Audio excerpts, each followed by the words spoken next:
မွန်ဂိုလီးယားနိုင်ငံဟာတရုတ်နဲ့ရုရှားကြားမှာပိတ်မိနေတယ်လို့ဖြစ်နေပေမဲ့ဘာကြောင့်ဒီနေ့အထိတည်ရှိနေသေးတာလဲဆိုတာစဉ်းစားဖို့ပါသလားလူဦးရေ3 တန်းလောက်ပဲရှိတယ်လို့ပင်လယ်ထွက်ပေါက်မရှိစစ်ရေးမဟာမိတ်လည်းမရှိပေမဲ့ဘယ်သူမှမသိမ်းယူနိုင်ခဲ့ပါဘူး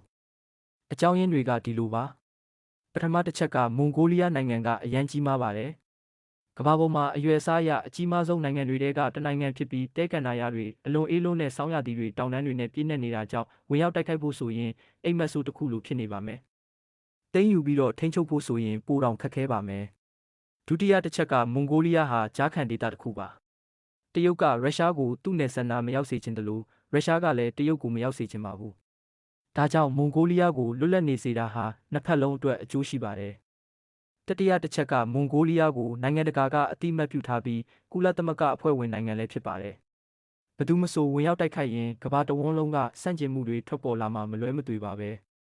ဒါပေမဲ့အမြင်အရအကောင်းဆုံးနည်းဗျူဟာကတော့မွန်ဂိုလီးယားကဗတ်မရွေးပါဘူးတရုတ်ရုရှားတို့နဲ့မျှတအောင်ဆက်ဆံနေတယ်လို့အမေရိကန်ဂျပန်အပါအဝင်ဥရောပနိုင်ငံတွေနဲ့ဆက်ဆံရေးကိုလည်းတိုးမြှင့်ထားပါတယ်မွန်ဂိုလီးယားဟာခုခံတိုက်ခိုက်နိုင်စွမ်းရှိလို့ရှင်တန်ခဲ့တာမဟုတ်ပဲကြိုတင်စဉ်းစားနိုင်လို့ရှင်တန်နေခဲ့တာပါတခါတလေအားအကောင်းဆုံးသောလှုပ်ရှားမှုဆိုတာဘက်တစ်ဖက်ထဲကိုမရွေးချယ်ပဲမျှမျှတနေတတ်ခြင်းပဲဖြစ်ပါတယ် Don't forget to subscribe to Eternal Rain Myanmar.